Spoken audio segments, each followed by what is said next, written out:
Muy buenas noches. Pocas veces nos sentimos tan mexicanos como nos vamos a sentir el día de mañana. Ya tiene preparada la cena, la fiesta, todo lo que va a ocurrir. Bueno, pero ¿de dónde viene esta fiesta? ¿Por qué el nacionalismo? ¿No será que somos más bien patrioteros y no más bien nacionalistas? De todo eso y más platicamos esta noche en Contracara. Bienvenidos al Heraldo Televisión. Yo soy Luis Cárdenas. Los mexicanos tenemos mucho que celebrar. Nuestra cultura, nuestra historia, nuestros platillos, nuestra gente, nuestra creatividad, nuestra fuerza. Y el grito de independencia es una de las pocas fechas en el calendario que nos recuerda esto a nivel nacional. ¡Mexicanos! ¡Y mexicanas! ¡Viva nuestra independencia! Existe la creencia entre los mexicanos que el presidente Porfirio Díaz cambió la celebración a la noche del 15 de septiembre para que la fiesta nacional coincidiera con su cumpleaños. Sin embargo, la realidad es que desde la década de 1840, la fiesta cívica se comenzó a celebrar con una verbena popular. La noche del 15 de septiembre, cada uno de los rincones de México se llena de gritos de alegría y orgullo, risas, bailes, comida típica, cohetes, luces y demás. Pero cabe destacar que no todos los gritos de independencia son recordados positivamente. Es el caso del 15 de septiembre de 2008, cuando en las últimas arengas del entonces gobernador de Michoacán, Leonel Godoy Rangel, se escucharon las explosiones de 2 granadas en el centro histórico de Morelia, que dejaron un saldo de al menos 8 personas fallecidas y 130 lesionados.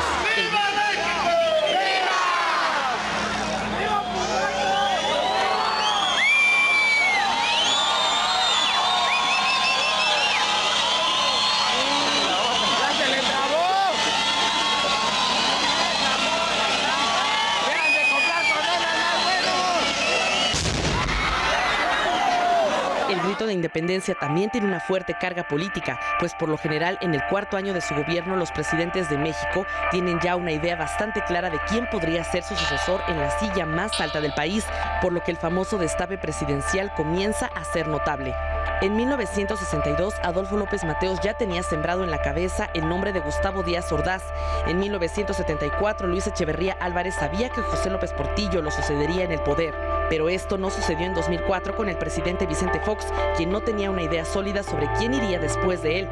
Lo mismo pasó con Enrique Peña Nieto, quien dicen no estaba convencido de que José Antonio Meade fuera la mejor corcholata. Hay quienes sostienen que en su 4º año de gobierno comenzó el pacto con quien al final sería el contundente ganador, López Obrador. Estamos ahorrando porque pobreza franciscana alcanza para que haya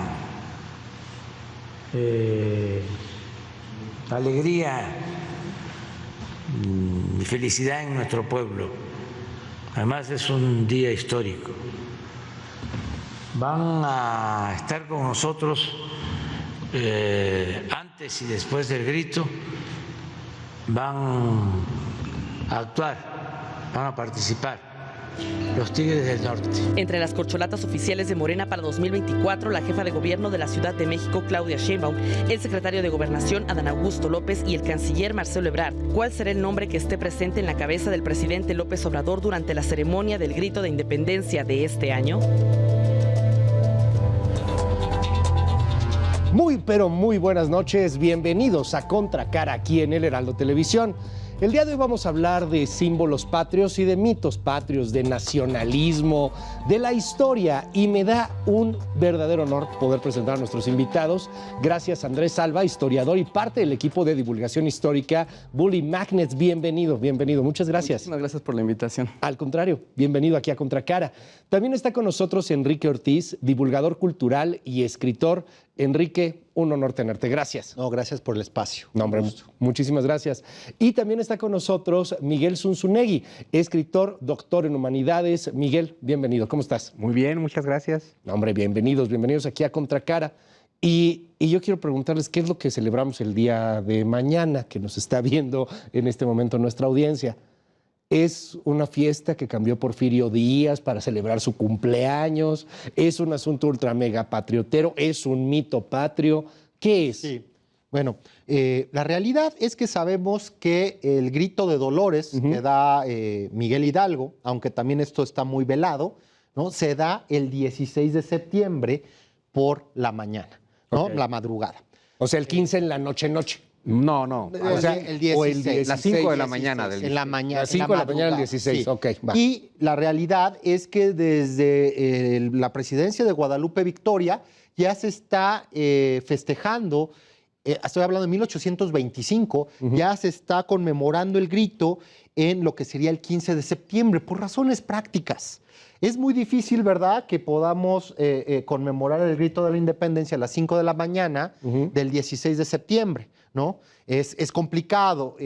También por ahí existe un mito que el que realmente estableció esta costumbre, esta forma de festejo es Porfirio Díaz, porque era el día de su cumpleaños. Para hacerlo coincidir. Exactamente. Y que fuera una verbena popular y que él saliera. Pero la realidad es que no es así. Esto ya viene desde pues, antes de la mitad del siglo XIX. ¿No? También importante mencionar que uno de los personajes que continúa con esta tradición es el propio Maximiliano de Habsburgo, quien viaja a Dolores, Guanajuato, en 1864, a dar el grito de Dolores, allá justamente en la Casa del Diezmo, donde vivió el mismo párroco Miguel Hidalgo y Costilla.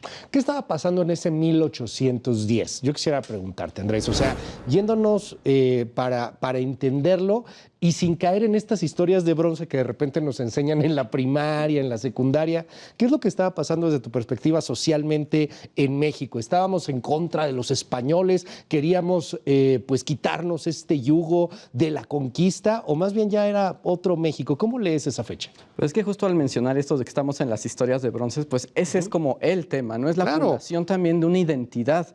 Y creo que todo lo que vamos a hablar un poco tiene que ver con esta construcción identitaria de lo que va a convertirse después en los mexicanos, ¿no? En 1810 es como qué pasa, es como qué no pasa, ¿no? O sea, en realidad hay todo un movimiento, un despertar, por así decirlo, que se le conoce como el patriotismo criollo, que es cuando empiezan a generarse entre los grupos de poder en Nueva España, en particular los criollos, que son los hijos de españoles nacidos en América, en lo que es el virreinato de la Nueva España, que van cobrando cada vez más poder, van teniendo más injerencia política, social, económica, pero las reglas que pone la corona todavía los limitan un poco. Empiezan a construirse distintas formas de organización entre ellos y surge esta historia como justo de identidad, de quiénes somos nosotros, ya no somos esos españoles, somos nuevos y empiezan a partir de muchos mitos que incluso es como recordar al imperio mexica, etcétera, e incorporarlo como también somos eso. Pero no eran indígenas, Miguel. Bueno, a ver, es que o sea, no eran 100% indígenas, ¿no? Al gran problema de este país, que tienes a un montón de españoles que incluso hablan con acento. Sí, claro. Y que ninguno hubiera estado aquí si no hubiesen llegado los conquistadores. El náhuatl no es su lengua madre, ¿no? Pero tienes aún, náhuatl, tienes que construir identidad, que de pronto hay que ubicar que todo el siglo XIX, 18-19, caída de las monarquías, construcción de las repúblicas laicas, etcétera. Claro. Pues tienes que hacer nuevos mitos, porque todos los países viven de mitos, ¿no? Y tienes que construir nuevas identidades, porque están cayendo las identidades religiosas, que es en lo que estaba basada la monarquía. Pero imagínate que vives en Nueva España y te estás rebelando contra el español. Entonces, tienes que buscar tu identidad. Y para buscar tu identidad tienes que buscar una otredad. Y tienes un problemón. Yo soy español. Pues él también. Pues yo hablo español. Coño, él también. Pero yo soy católico. Ellos también. Hasta que dices que somos idénticos a esos de los que decimos que nos queremos liberar. Claro. Entonces, hay que empezar a construir mitos. Y es una cosa bien interesante cómo estos españoles, hijos de españoles, descendientes de los conquistadores, empiezan a construir mitologías nacionales en base en los mexicas. Y desde ahí tenemos el problema de identidad que tenemos hoy, porque hasta la fecha, este país donde el 93% de la población habla español, piensa en español, comprende el mundo en español, piensa que no tenemos nada que ver con los españoles. Sí, claro. O sea, que no tiene el menor sentido. Y algo muy relevante también se trata de crear una identidad, algo que los diferencie de estos orígenes europeos. En el patriotismo criollo que decía Sí, Andrés efectivamente, estamos hablando que desde el siglo XVIII pues se va forjando un orgullo por todos estos antiguos monolitos, ¿no? La Piedra del Sol, Coatlicue, encontrada, por ejemplo, Coatlicue el 13 de agosto de 1790 en la Plaza Mayor, y esto que antes era destruido en tiempos de Zumárraga, en tiempos de Alonso de Montúfar, es todo lo contrario. ya está la enciclopedia, ya está el positivismo, ya está esta idea de coleccionar, de catalogar. Y estas piezas, pues en lugar de ser destruidas y escondidas, no, se empotran en los grandes palacios novohispanos, por ejemplo, de Antonio Guerrero y Torres, ¿no? Es un símbolo y es un orgullo ya para los criollos haber nacido en América.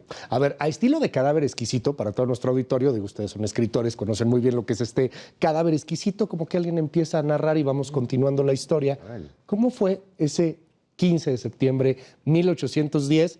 Y ahorita llegamos a una pregunta que a mí me surge. ¿Por qué la independencia fue hasta 1821? O sea, pasamos mucho tiempo después, ¿no? O sea, ¿qué pasó después de esa guerra? Pero a ver, ¿cómo empezó ese día, Miguel? Pues yo empezaría por decirte que Miguel Hidalgo ya estaba demasiado enojado. Ok. Miguel Hidalgo a mí me parece que es un padre de la patria perfecto porque es un irresponsable que le echa la culpa de sus errores a todos los demás. Ok. O sea, Miguel Hidalgo es un hombre que tenía 3 haciendas, se los confiscó el gobierno de Nueva España. Ok. Se las confiscó por no pagar los impuestos. No pagó los impuestos porque él se robaba el dinero que sus hermanos le daban para pagar los Era impuestos. tranza. Claro, tranzísima. Pero él prefirió decir, no, es que es porque soy criollo. Ok. Lo expulsaron del colegio de San Nicolás, del que era rector. Lo expulsaron por líos de dinero y por líos de faldas. O sea, porque se roba el dinero del colegio y porque tiene sexo Se con las había mujeres. metido con mujeres. Y es un cura. Ok. Pero él prefirió pensar que lo expulsaron por ser criollo. Ok. Lo expulsaron de la parroquia de San Felipe Torres Mochas. Lo expulsaron porque era amante de una actriz. Pero él prefirió pensar que era por ser criollo. Ok. Entonces, cuando finalmente también lo van a echar de Dolores Hidalgo porque descubren que está metido en una conspiración que él no hace, porque la conspiración es de Miguel Domínguez, el corregidor, porque Josefa nunca fue la corregidora y también hay que decirlo, pues es un cuate que dice, como diríamos hoy, ¿cuántas más, Calderón? Ya no me vas a quitar más cosas. A ver. Pero es una venganza personal la que empieza Miguel Hidalgo, que para mí no tiene nada que ver con la fundación de una patria, que es lo que hace Agustín de Iturbide. Este sui generis Cadáver Exquisito empieza muy interesante. ¿Cómo lo continuarías o qué rebatirías, querido Andrés? ¿Qué rebatiría que continúe? ¿O qué continuarías? O sea, pasó, Miguel Hidalgo estaba muy enojado en ese 15 de septiembre, ya venía la conspiración, ¿cómo fue? Pues también es que él se integra a esta conspiración, es invitado también. Sí, por supuesto, él no es parte como de lo crea, pero él tiene como una categoría muy diferente a los demás. Y es que al ser párroco, también tiene como llamado directo a la gente normal. ¿Cómo Tiene que- como una ventana. ¿Cómo que lo invitan? O sea, Allende. bueno. Sí. o sea, me acaban de tirar un ídolo. Necesitamos a alguien Me popular. acaban de tirar un ídolo ustedes tres. O sea, él no fue el que dijo, vamos a liberar a No, todos. Miguel, O sea, él se Hidalgo, juntó, Miguel ¿no? Hidalgo era un intelectual de primer nivel. Ok. Él se le apodaba el zorro por su Ajá. capacidad y sus conocimientos teológicos. Él fue un personaje que hablaba francés, Ajá. adicto a las obras de Molière, De morir. que en ese momento llegaron a estar prohibidas. Le quedaba muy Hablaba- bien el tartufo, por lo que dijo Claro, Miguel hace un momento, ¿no? Hablaba, Digo, hablando de Molière. hablaba náhuatl, Ajá. hablaba otomí náhuatl. y muy Ajá. posiblemente purépecha. Ok. Es un personaje que también sabemos que tuvo varios hijos, con al menos 2 mujeres. Él no es el que encabeza la conspiración de Querétaro. Quien encabeza la conspiración de Querétaro en gran medida son militares, entre ellos, pues el propio Allende. Y necesitan, bueno, un intelectual que se une a estas tertulias, pues de inmediato, con un pensamiento muy ilustrado, ¿no? Muy leído, de inmediato decide integrarse a esto. Pero que tenga el jale popular que dice Que Andrés. tenga el jale. Y algo Porque importante, 1808, Napoleón Bonaparte invade claro. España y encarcela a lo que sería Carlos IV y a su hijo Fernando VII en Bayona, ciudad ubicada en la frontera entre España y Francia. Bueno, es España, pero muy cerca de Francia. Eso en gran medida también es lo que detona la independencia. Confirmadísimo, Andrés. ¿Tuvo hijos Miguel Hidalgo? Que sabemos que tuvo, o sea, sabemos, Ajá. pero digamos, oficialmente es que ahí estamos siempre como peleando, ¿no? O sea, el reconocimiento, que tú tengas un papel que te diga, este es su hijo, Ajá. no va a Ni uno. pasar. Ok. No. Todo es como a partir de las fuentes que tenemos extra y que podemos hacer estas interpretaciones, ¿no? Pero a ver, vamos entonces a otra parte de esta historia de bronce. La corregidora Josefa Ortiz de Domínguez. Y bueno, pues estaba escondida y estaba dentro de toda esta conspiración y manda un mensaje secreto. ¿Cómo fue eso realmente? Por desde favor. Pues es lo que dicen, hombre. Mira, la corregidora es tan corregidora de Querétaro como Martita era la presidenta. O sea, el corregidor. Marquita Sagún. Sí. Ajá. Que no era la presidenta, era la esposa del presidente. claro. Doña Josefa es la esposa del corregidor. Ok. O sea, a ver, este país es machista en el siglo XXI. Tú imagínate en el siglo XIX. Ahora resulta Pues que la mujer podía ser corregidora de Querétaro. Corregidor, el que corrige. El procurador. El que rige junto con el rey. Es el representante del rey en la ciudad. Y Miguel Domínguez, pues, eso es un alcalde, pues, ¿no? Exactamente. Y Miguel Domínguez organiza las tertulias, parte de estas tertulias de las que disfrazan la conspiración en su casa, donde acude Ignacio Allende, que por ahí está el rumor de que tenía sus que veres con la corregidora, que tampoco es comprobable, pero de todas Pero maneras, bueno, los le echas rumores salsa a están, la pero bueno. historia, ¿no? Yo no dudo que la corregidora tenga un papel. Al final es la esposa del hombre que está encabezando la conspiración. Y si era su esposa, pues seguramente es porque se entendían. A ver, que doña Josefa haya estado interesada en esta conspiración, no me queda la menor duda. Pero no es ni siquiera la parte importante de la conspiración.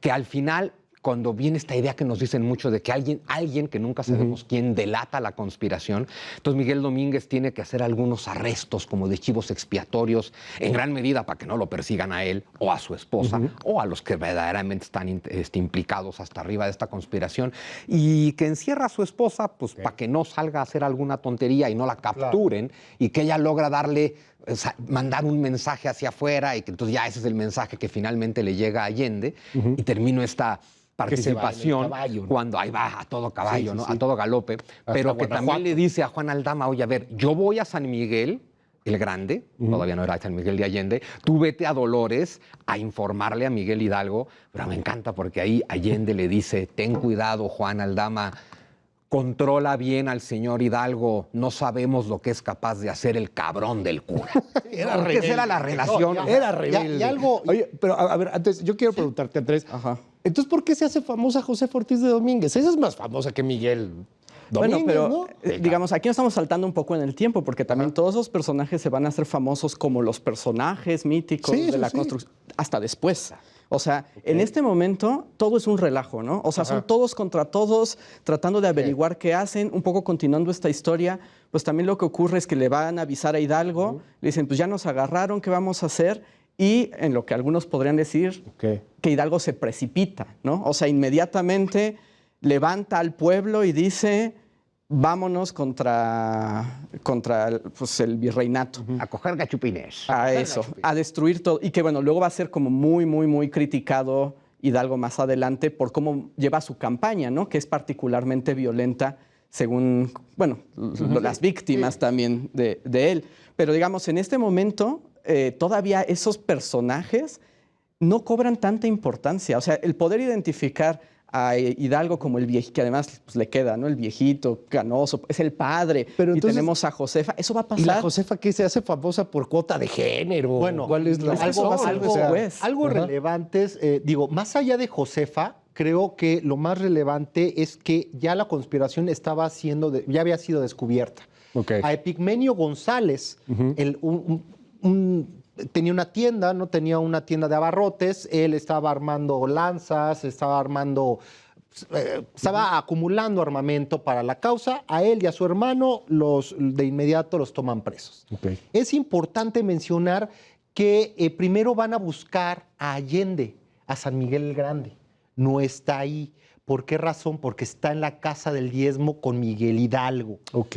Y en el momento de la verdad, cuando llega este mensajero desde Querétaro, enviado por la corregidora, pues estamos hablando de 12 de la noche, la madrugada, y es muy curioso porque nos deja ver estos detalles del cura, que dice, vamos a platicar de esto, pero con tranquilidad y tomándonos un chocolate. Vamos a tomarnos un chocolate. Ahí estaba Allende, ahí está ya Aldama. Y en el momento de la verdad, cuando los líderes militares, Allende, Aldama, tienen que dar un paso hacia enfrente, no lo hacen. Y quien da el paso hacia enfrente es Hidalgo. Y que lo que dice es, señores, somos unos perdidos. Aquí no tenemos de otra más que ir a coger gachupines. Y él es el primero que organiza todo el movimiento en el pueblo, se va a liberar la cárcel y va a lo que es la parroquia. Y es importante mencionar que está congregada toda la población. ¿Por Es qué? domingo. Porque Es domingo. es la día misa. de tianguis. Ok. Día de misa y día de tianguis en Dolores. O sea, tampoco es que tocó la campana y todo el mundo No, fue a ya verlo, estaban ¿no? O sea, ahí. iba a haber, O sea, mandó iba a tocar la haber campana y la sí o gente sí. llegó, la gente ya estaba lista para llegar, porque el O domingo iban llegaban llegando, temprano, iban o venían llegando. O sea, él no la toca. Y incluso hay duda histórica de que haya sido en la parroquia y que haya tocado la campana. Ok. Pudo haber sido la arenga desde el mismo balcón de la casa de diezmo, ahí en lo que fue Dolores. Y de ahí simplemente pues fue convocar a la gente y salir adelante. 1810. Ahora avancemos un poquito en la historia. ¿Por qué terminan sus cabezas en la Alhóndiga de Granaditas? ¿Qué pasa poco tiempo después? ¿Y por qué dura tanto la independencia? O sea, ¿no fue entonces el padre de la patria? Lo que pasa es que no es una sola independencia. Yo creo que eso es como el asunto que en la educación básica y en esta cuestión mítica más se nos presenta. La independencia. Miguel Hidalgo es el padre y se acabó. Y en realidad son muchos movimientos a lo largo de estos años. En realidad el movimiento... Guerra de guerrillas. El movimiento de Hidalgo dura muy poco tiempo porque le ganan. O sea, le ganan, lo atrapan, lo capturan, lo ejecutan. La de Baján, 1811. Pero él sirve también, de alguna manera se convierte como una especie de símbolo para que otros que están en el mismo tenor de hay que levantarnos, hay que hacer un movimiento, aunque no todos piensan lo mismo, ¿no? O sea, no es lo mismo decir los objetivos de Morelos eran los mismos que de Iturbide y de Guerrero y todos los que quiera sumar. Todos tenían sus propias agendas, pero también la muerte de Hidalgo es como un detonante que permite que muchos otros se levanten en distintos lugares del país, bueno, del virreinato. Y empieza como esta lucha por aquí, por acá, por allá, en la que el virrey tiene que frenar, al mismo tiempo que en España están pasando otras cosas que van a tener un efecto como muy fuerte en las decisiones que se tomen aquí. ¿Cómo Eso, describen este no hay periodo? una guerra, son muchas guerras. Ok. No es una Son guerra revueltas. que dura 11 años, son 11 años en los que hay muchas guerras y son más años. Ya lo dijo Enrique, el conflicto empieza en 1808. Y empieza en 1808 cuando en el Ayuntamiento de la Ciudad de México se empieza a decidir qué hacemos ahora que Primo de capturaron, Verdad. sí. Y al licenciado Primo de Verdad lo cuelgan de un farol en octubre de 1808 por pretender la autonomía. Ahí está empezando el movimiento. Claro. Y no termina en 1821, porque este país no es el Imperio Mexicano, este país es la República Mexicana. Y la República Mexicana se proclama en octubre del 24, después de haber derrocado al Libertador, al emperador. Entonces son 14 años de muchas guerras, y creo que la peor mentira que nos han contado es 11 años de guerra y ya sabes, empieza Hidalgo, termina Iturbide, como si el movimiento que hace Iturbide tenga relación alguna con el Hidalgo que no la tiene. Es que no tenía nada que ver. No tiene nada, todo lo contrario. No. Iturbide dice, si retrogradáramos a aquellos tiempos, así lo dice él, o sea, él dice, a ver, yo volvería a perseguir a Morelos y a Hidalgo porque sembraron el terror. Y lo que necesitamos es un país en el cual sobrevivir después de que este movimiento termine. Enrique. Algo relevante, ¿no? Una faceta poco conocida de Hidalgo, ¿no? Por ahí el otro día platicando con Calderón, Paco Calderón, ¿no? Hablando del primer golpe de la historia político, Vicente Guerrero, ¿no? 1828, el motín de la Acordada, no acepta que él perdió. Así como vamos destruyendo estas figuras de bronce, ¿no? Platiquemos un poco de Hidalgo. Hidalgo ordenó masacres de españoles. Sabemos incluso que a sus órdenes tenía una especie de hombre de confianza de nombre Marroquín. El Marroquín. ¿No? Marroquí o Marroquín, quien era un exmatador de toros, que había estado en prisión. Este personaje, pues, no sé, era una persona muy violenta y sabemos que en Guadalajara, ¿no? En Guadalajara, después de la toma, a varios españoles acaudalados Él los mandó, mata. él manda matar. Como si fueran toros. Y ahorita, espadazos. esto que decíamos, el grito de vamos a cazar gachupines, y lo que todavía se vive en algunos pueblos aquí en México, lo platicamos después de la pausa, si les parece, además de algunos otros mitos. Únase a la conversación, estamos en @El Heraldo de México, esto es Contracara, seguimos.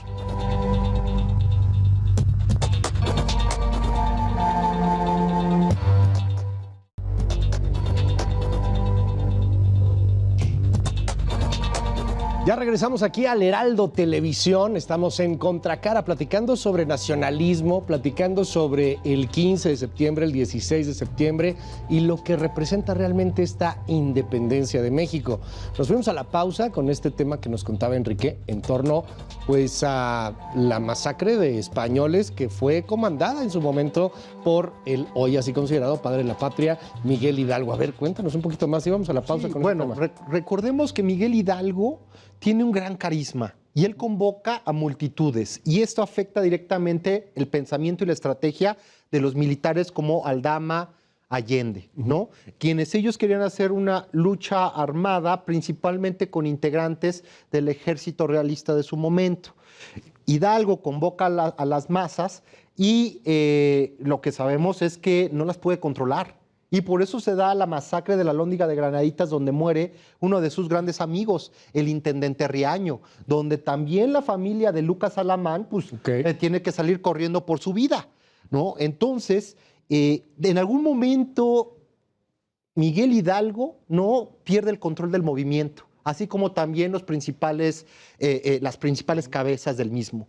Por lo tanto, pues empieza a dar un desorden y masacres en batallas y en poblaciones. Finalmente, también Miguel Hidalgo, para complacer a estos líderes populares, ¿no? Pues consiente que se realicen saqueos, ¿no?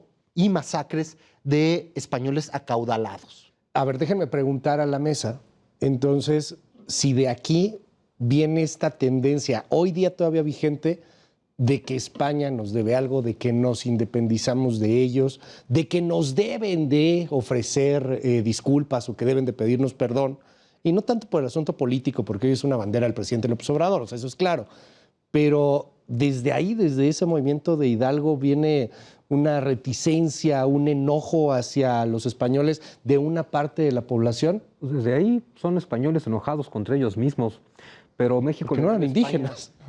Bueno, el movimiento de independencia no lo hacen los indígenas. Y de pronto es bien importante entender que lo que se independiza en el siglo XIX no tiene nada que ver con lo que fue conquistado en el siglo XVI.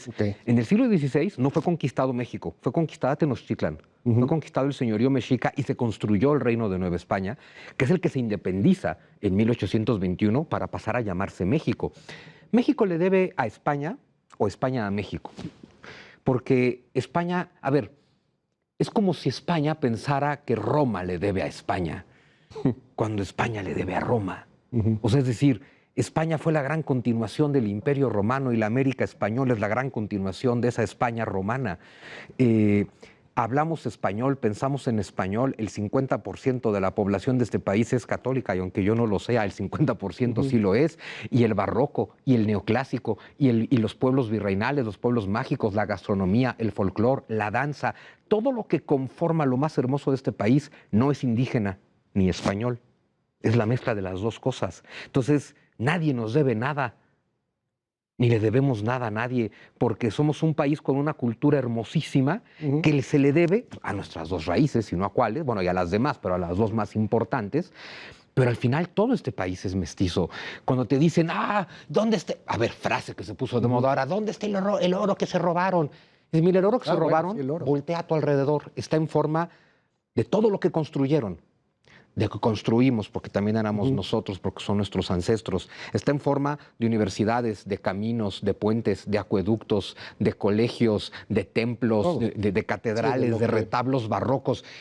Nos han querido hacer un imaginario donde pensamos que hay un montón de españoles flagelando indios para que saquen oro, cuando el oro se está quedando aquí. Pero a ver, déjame preguntarte, Andrés, ¿por qué entonces en la historia de bronce ser tan maniqueos? O sea, ¿porque es más fácil entenderlo? ¿Porque necesitamos tener un enemigo público? En realidad, ¿esto pasa en otros países también? En todos, en todos. ¿Por qué? Porque en realidad estamos hablando aquí de la construcción de una identidad nacional. Claro. Y la identidad nacional, no importa en qué parte del tiempo se haga, que empiezan, bueno, estas naciones como las conocemos ahora son siglo XIX y para adelante, necesitan un mito. Necesitamos mitos fundacionales. O sea, eso, no hay país, no hay nación hoy en día que no las tenga. Y siempre que se hace, se mira al pasado para buscar estos momentos que construyan qué nos hace diferentes a los demás. Y una de las cosas que nos hace diferentes es nuestra historia. Pero esa historia es muy compleja. Digamos, lo que siempre a mí me gusta decir es que no importa lo que uno diga, en historia todo es más complicado de lo que parece. Nada es simple. Siempre hay muchas intenciones, muchos bandos, gente que se pelea, gente que está en contradicción constante. Lo que hacen las historias nacionales es simplificarlo para construir mitos que permitan que la gente que por azares de la vida resulta que nace en ese espacio, en ese tiempo, tengan algo en común y decir, todos somos lo mismo. Vamos a hablar de mitos. ¿Qué les parece que cada quien va escogiendo un mito? Enrique. Pues bueno, para mí hay muchos, ¿no? Sí, De pues, verdad. de tantos. Pero bueno, el primero, y ahorita porque estamos en septiembre, hablemos de la invasión norteamericana, cuya intención fue solamente un gran despojo, ¿no? De más del 50% de nuestro territorio. Esto se da a partir de 1847-48. Llega el ejército norteamericano a lo que es el centro de México, ¿no? Antonio López de Santana trata de defender el país con lo que tiene. Él no vende nada.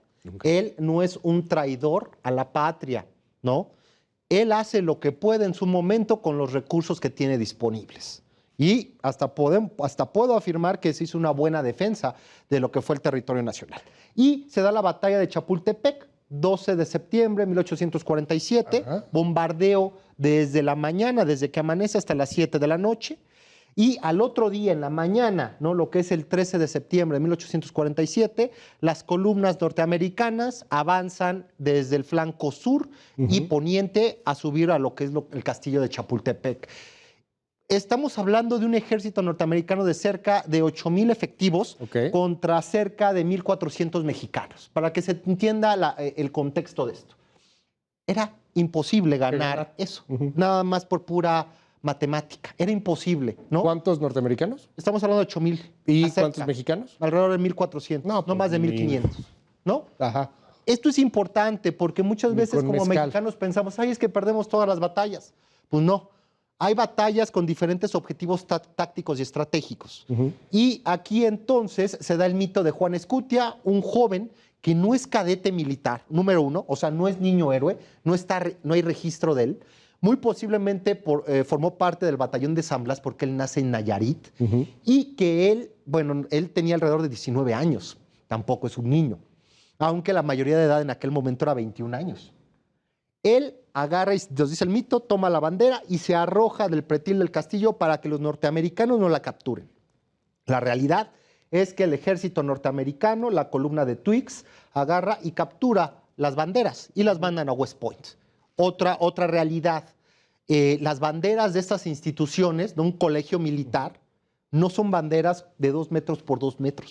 Son banderas que pueden llegar a medir 5 metros por 4 metros. Ok, está cañón, o sea, rebujarte en esa bandera, ¿no? Y aparte, si uno se tira pues, del castillo, pues no va a caer, o sea... Y no ir muy lejos. Sí, no, o sea, no caes muy lejos. Quienes conocemos el castillo de Chapultepec, sí. No, caes es precisamente... Caes a 2 metros ahí en un pedrusco y tendrás que seguir saltando hasta caer. Entonces, ese es un mito creado principalmente para generar valores. Oye, pero a ver, espérate, Enrique. O sea, yo nomás dije uno y ya tronaste 2. O sea, que Santana no vende el país y que los niños héroes no existen. Espérame, es la noche. Pero van juntos con pegados.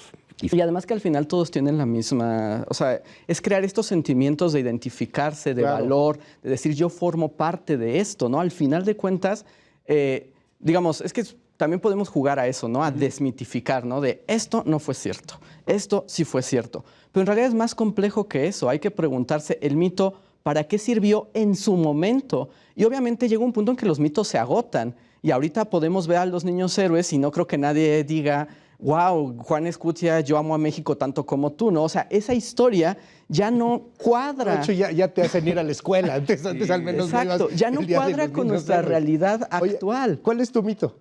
¿Cuál pondrías hoy? Pues es que también hay mitos que luego se construyen después, ¿no? O sea, por ejemplo, un mito que es se ve un poco distinto, es esta cosa que está muy en boga hoy en día, como esta rivalidad completa, negro y blanco, entre Porfirio Díaz y Benito Juárez, Ah, sí, ¿no? claro. Que es así Son como... dos totalmente, el y agua y está el todo este aceite. discurso como de casi eres como guerra civil, ¿no? ¿Eres team Benito Juárez o team Porfirio Díaz? Como si entre ellos fueran enemigos acérrimos. Pero fueron cuates, ¿no? Cuando en realidad son parte de una continuidad histórica mucho más compleja. ¿no? Y por ejemplo, ¿a quién debemos el mito de Benito Juárez? O sea, Benito Juárez de piedra, creador de las leyes, a Porfirio Díaz. Claro. O sea, Porfirio Díaz, cuando él toma el poder, también está sus mitos. ¿Cómo justifico mi nuevo gobierno que es liberal, como el de Juárez? Y dice, pues, ¿qué hago, qué hago, qué hago? Pues agarro a este y lo convierto en el padre del liberalismo. Lo legitimiza. Ajá, y su lucha es mi lucha, Claro. y por eso ahora yo puedo estar en el poder. Sí, ese es el Miguel, ¿cuál es tu mito? Digo, ya para que nos cancelen el programa. O sea, no digas pero es que Bomberito fíjate Juárez, que en por favor, realidad, nada más. en realidad, hoy ya se puede. Bomberito Juárez. Es que lo que dice Andrés es muy correcto. Los mitos se inventan a posteriori, no tienen nada que ver con la verdad ni con la mentira. Tienen un objetivo muy diferente, que es construir narrativas, hacer símbolos, hacer arquetipos, generar identidades. Tiene sentido que una patria en formación que está siendo invadida desarrolle el arquetipo del joven que está dispuesto a dar su vida por la patria. Eso es para decirle a todos, oigan, miren lo que hay que hacer. Es como cuando vivías en Edad Media y te contaban la vida de los santos. Es lo mismo, ¿no? Pero mira, yo con mitos, pues te diría que para mí el mito principal que hay que desbancar, bueno, entendiendo que mito igual no es mentira, es narrativa, pero el principal mito que hay que desbancar si hablamos de independencia es la conquista. No existe nada llamado la conquista de México. México está conquistado en la mente de los mexicanos el día de hoy. O sea, México no fue conquistado por España en el siglo XVI. Está conquistado hoy, está conquistado por nuestra narrativa y esa conquista está solamente en nuestra mente. Podemos mentar madres cada 15 de septiembre y gritar ¡Viva México, hijos de su tal por cual! Mientras sigas pensando que España te debe disculpas, perdón, Está el cañón. ¿para qué celebras tu independencia si estás conquistado hasta la médula? Pero además, España no existe en el siglo XVI. O sea, quien llega finalmente es un grupo de castellanos, de extremeños, de andaluces, un empresario como Hernán Cortés haciendo esto, una empresa privada, y no conquista México porque tal cosa tampoco existe. O sea, pretender que la caída de una ciudad es la conquista de México te habla de que somos centralistas hasta en los mitos, ¿no? Cae la ciudad de los aztecas, que no es la capital de un imperio azteca, porque no existe un imperio azteca. Y ese imperio azteca, que solo existe en nuestra mente, si vemos todo el territorio que los aztecas expoliaban, pues es el 20% del actual territorio mexicano. No tiene nada que ver con México. Y ese 20% de territorio mexicano que los aztecas dominan y expolian no está unido, ni tienen la misma cultura, ni tienen la misma lengua, ni están de acuerdo en nada. Eso no es México. México, lo que somos, este país mestizo, sobre todo en lo cultural, este país producto de lo hispano y de lo amerindio, pues existe a partir del 13 de agosto de 1521, fecha de nacimiento de este país. Podemos ver la conquista de México o podemos ver el nacimiento de México. Casi que para cerrar se nos está yendo como agua el programa. ¿Qué pasa con estos mitos? Porque entiendo, y más o menos todos han coincidido, es necesaria para una identidad nacional, es necesaria para una unificación frente al enemigo, los mitos siempre ayudan, pero los mitos también deben de tener un lado negativo, ¿no? Un lado político, un lado en el cual quizá algunos gobernantes quieren aprovecharse de sus poblaciones.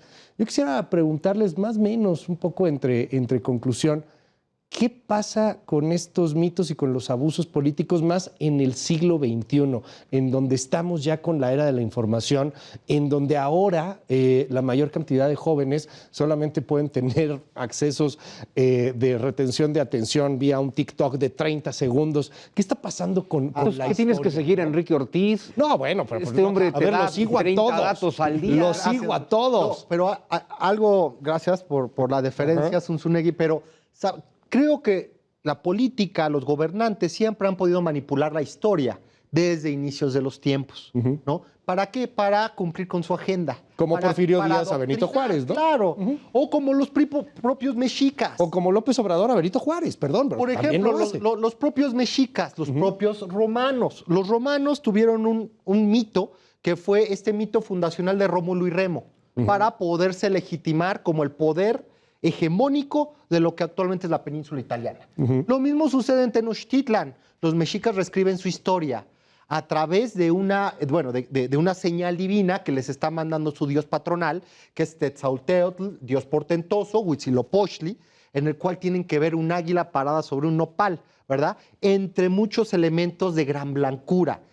Esto, la realidad es que es un mito para poderse ellos consagrar y legitimar como este poder, ¿no? Y como ser un poder dominante. esto que pasó, estamos hablando del siglo XIV, pues no es algo que esté descontinuado. Y por eso también es importante conocer los mitos. Ya. Y también por eso es importante que las generaciones actuales pues tienen acceso al Internet, ¿no? Y tienen mucha información con la cual ellos pueden pues conocer en gran medida qué es lo que realmente sucedió. Tú, Andrés, ¿cómo ves a las nuevas generaciones en este sentido? O sea, son generaciones mucho más críticas. Ya no sé, ya no te comes así tan fácil la historia, ¿o no? ¿Están interesadas o no en los temas históricos? ¿Todavía aplica la historia de bronce o no? Pues la historia de bronce ha sido como muy golpeada, ¿no? Pero hay la construcción de nuevas historias de bronce, ¿no? Un poco lo que decías, al final de cuentas, la historia también tiene un uso político, ¿no? Y cada gobernante aquí y en China va a utilizar la historia para justificar un proyecto, una visión, etcétera. Ahora, sobre los jóvenes, ¿no? Cada vez hay más interés en la historia, porque además se ha democratizado también este acceso a la información. Pero eso no significa que se pueda saber, porque no se puede, la verdad de las cosas, ¿no? Al final de cuentas, la historia es una interpretación, pero lo que tenemos ahora, gracias a, digamos, todas estas plataformas que hay de gente que habla, de gente que explica sus interpretaciones a partir de lo que conoce. Entonces, también nos da una multiplicidad de versiones. Ya no nos tenemos que quedar con la historia que nos dan en la escuela, ¿no? En la SEP. Tenemos un montón de versiones y digo, basta meterse a Twitter, a seguir historiadores, divulgadores, entusiastas y todo va a haber contradicciones porque eso es la historia. O hasta en TikTok, ¿eh? O sea, Sí, todavía sí, una ya. red mucho más abierta. El caso de Historia para Tontos, si no me Por equivoco, ejemplo. es el arroba que sale los mapitas y te explica todo con chistes. Y digamos, lo maravilloso de todo eso es que ahora tenemos muchas interpretaciones y como usuarios podemos verlas y, digamos, lo ideal es que también la gente al verla diga, yo quiero saber de dónde sacó esa idea. ¿Será que se miente o se dice la verdad? Y eso nos lleva a investigar, que es la única forma de acercarnos un poco a ese pasado que siempre nos emociona tanto, nos apasiona tanto, pero también es muy nebuloso y confuso porque esa es su naturaleza.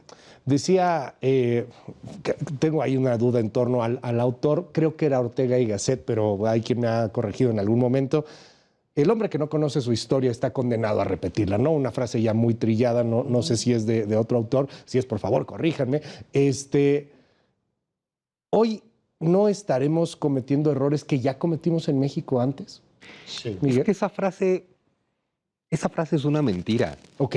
Hay que empezar por ahí. Ajá. Estudiamos historia para no repetir los errores del pasado. Perdón, la historia de No la es cierto. humanidad es la historia de repetir de manera estúpida y obsesiva los errores del pasado.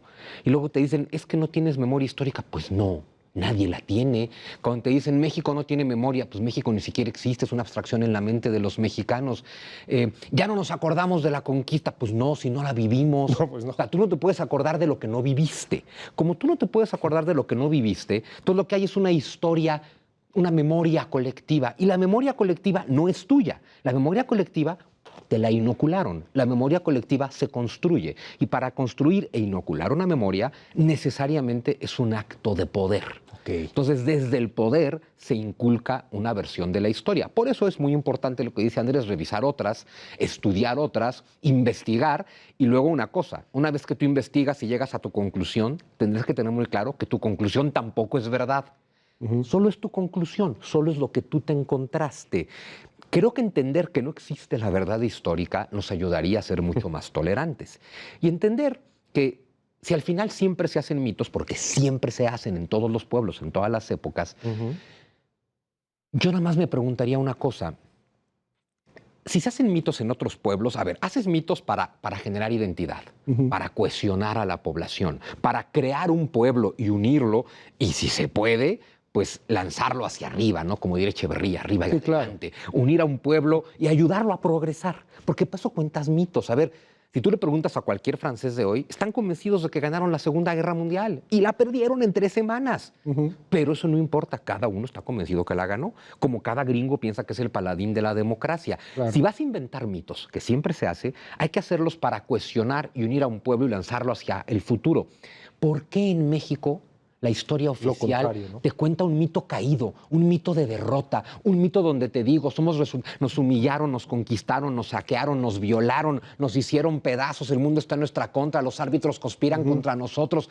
O sea, hacemos un mito de derrota y de decadencia que al final se convierte en odio contra nosotros mismos, porque odiar lo español es odiarlo. A ver, eso es muy interesante, ese porque o sea, somos derrotistas en nuestra No, historia. y algo- Siempre perdimos, somos, o sea, los gandallas, etcétera. Muchos ganan, pero no los hacemos muy héroes. Interesante Ok. lo que dice Zunzunegui es el tema de que esto ya pasamos esto en el siglo XX con varios gobiernos priistas en los cuales nos comentaban, ¿no?, que fuimos invadidos como nación, ¿no? Y que todo lo ajeno, o sea, todas estas costumbres que llegan y se implantan en lo que son estas tierras son negativas, ¿no? Esto ya lo vivimos con varios sexenios y digo, lamentablemente estamos cayendo nuevamente, siglo XXI, estamos cayendo nuevamente en esta xenofobia en contra de lo que son nuestros propios abuelos, porque nos guste o no, ¿no? Como alguna vez me comentaron, ¿no? Estaban dos españoles, o bueno, dos mexicanos, un mexicano y un español, y le dice la mexicana, oye, tus abuelos nos conquistaron. Y le dice la española, no, tus abuelos nunca regresaron a España. Tus abuelos se quedaron en las tierras que Pues conquistamos nosotros, ¿no? Entonces, exactamente, Somos descendientes de los que hay que llegaron. cambiar ese enfoque. Hay que cambiar ese enfoque y aceptar nuestras raíces. Y no solamente la mediterránea hispánica y la indígena. También por ahí hay otras dos raíces La que nunca asiática, son la mencionadas, negra. que es la africana y la oriental. Claro. ¿No? Entonces, es mejor aceptarnos como mexicanos, en lugar de dividir y crear Esto que dice problemas. Miguel y que dice Enrique, yo quiero preguntarte, Andrés, o sea, ¿coincides? ¿Tendremos una historia más bien derrotista? No tenemos cosas que presumir, porque, no sé, la batalla de Puebla, por ejemplo, bueno, hasta es el famoso 5 de mayo allá en los Estados Unidos, ¿no? Y aún así nos celebramos. Y además fue como celebramos la batalla que ganamos y de la guerra que perdimos, ¿no? O sea, No, pero la guerra... La guerra se A la ganó, larga, pero sí. celebramos la batalla que perdimos. Bueno, que ganamos. No, que ganamos. No, ganamos una batalla, La de pero Puebla. luego nos invadieron. Sí, luego Entonces, perdimos ganar la esa guerra. batalla no sirve de nada. Celebramos la No, batalla sí, que sí, perdimos. sí. Es que también eso es como, nos daría como para muchas horas más, ¿no? Pero justo, o sea, si somos derrotistas o no, también tiene que ver desde dónde lo estamos viendo y por qué se hacen esos discursos, ¿no? Es que me parece que no podemos decir que son inocentes, ¿no? O sea, partir que un discurso es inocente, decir, siempre perdimos, siempre ganamos, o el orgullo mexicano y bailamos el jarabe tapatío, o sea, eso no viene nada más porque sí. O sea, en realidad todo depende también del momento. Habría que rastrear dónde surgen también, en qué momento son más fuertes unos mitos sobre otros, porque no están vigentes todo el tiempo, ¿no? Incluso como estamos ahorita criticando a algunos, es porque hemos llegado a ese punto donde ya se nos gastaron, por decirlo, pero se van a construir muchos más. Entonces, un poco como captar como el etos mexicano a partir de su historia, me parece algo no solamente riesgoso, sino igual de peligroso, ¿no? Porque cualquier conclusión que yo pueda arrojar es igual de parcial, es igual de mítica incluso, ¿no? A ver, déjenme ir un poco más provocador, ya casi a punto de cerrar, pero será, como decía Zunzunegui, nos inocularon una versión un tanto derrotista de la sociedad.